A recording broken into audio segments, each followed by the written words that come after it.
Welcome back, beautiful, beloved souls. I've decided to do quite a few commentary videos so I can take a break over the next few days. So I've uploaded a few for your entertainment. For those of you who are new, my name is Gem Stone, psychic medium and an author, and I'm celebrating 6 years since this YouTube channel started. And just like my books are varied content, you will find that this channel also varies. I don't fit a particular niche.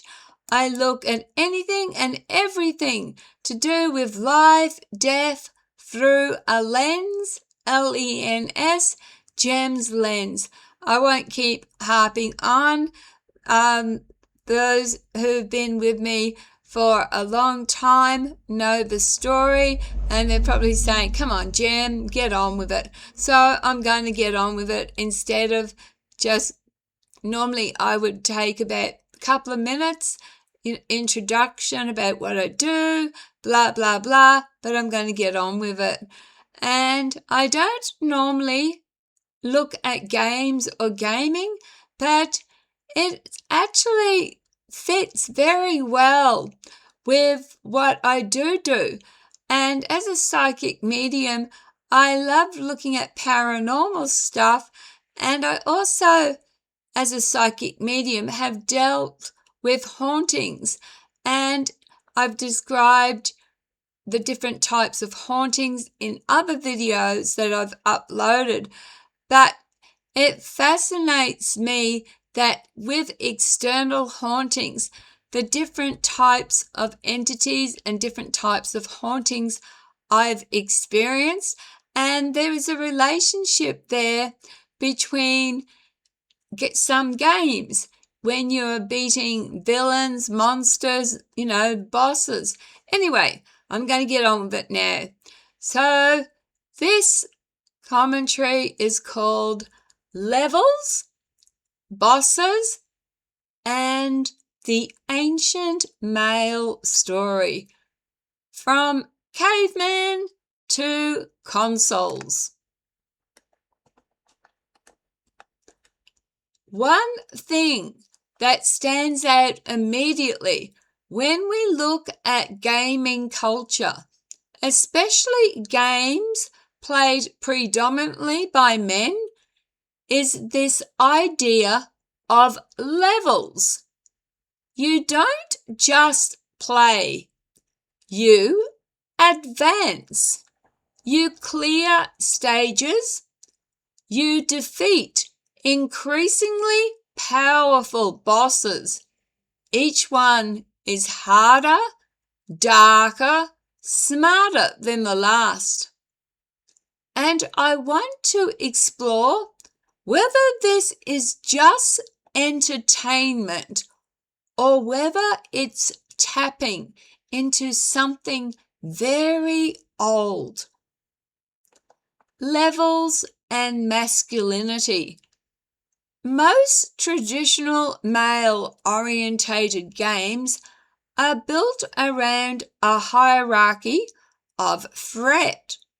Small enemies first, then stronger ones, then the boss, then the final boss. This mirrors something deeply biological. For most of human history, men were hunters, defenders, scouts, the first to meet danger. Threats weren't abstract. They were teeth, claws, rival tribes, starvation, weather. You didn't philosophize danger. You confronted it, adapted, survived, and moved on to the next one.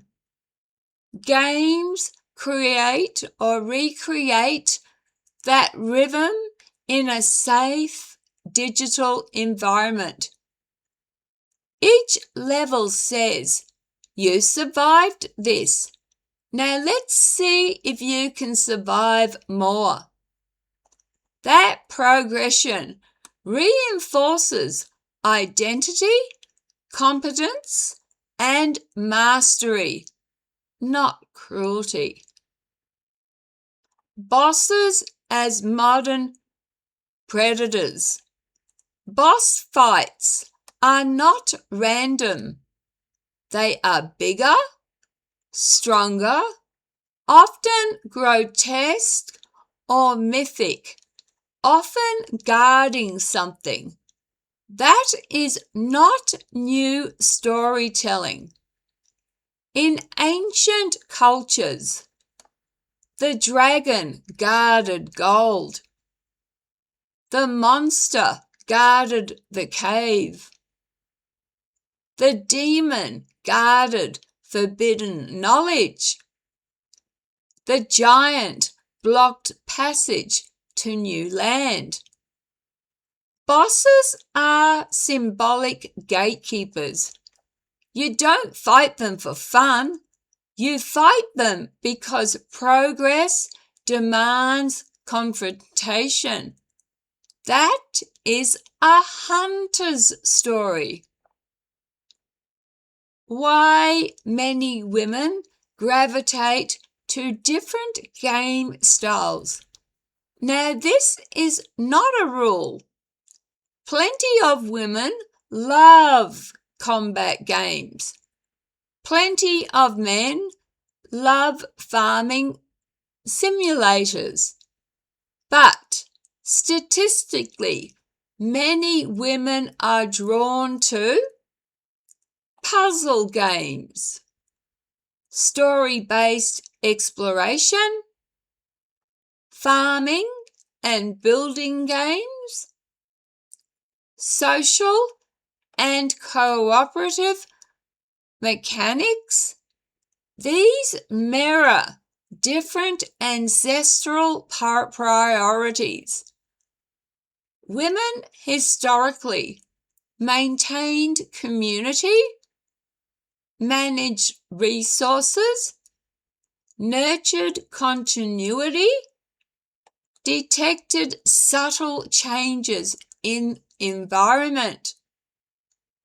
Those skills translate beautifully into games about pattern recognition, growth over conquest, long-term strategy, emotional storytelling. Neither style is superior. They are complementary, just like they were in early human survival. From campfire monsters to digital ones. Before pixels, we had stories. Around fires, humans spoke of things in the dark, creatures beyond the trees, spirits that tested bravery, gods that demanded trials. These stories trained the nervous system. They taught what fear feels like, how courage behaves, when to run, when to stand. As technology evolved, the monsters didn't disappear. They changed form. Stories became myths. Myths became books. Books became films. Films became games. And now the dragon lives in code. But the emotional circuitry is the same. Why this matters for the paranormal conversation. This is where the haunting discussion quietly begins. Gamers willingly confront monsters because the threat is framed. The meaning is clear. The outcome is earned. In real life, unexplained phenomena lack framing. A sound at night feels different than a boss fight. An unseen presence triggers survival instincts without context. So, the question becomes, are all monsters external, or are some experiences activating ancient protective systems that no longer have clear predators to fight? This doesn't mean paranormal experiences aren't real. It means our species is wired to respond to threat in very specific ways. Games let us practice that wiring safely. Transition line for the next section. So, when we talk about villains, entities, hauntings, or dark encounters, we need to ask, are we facing something external?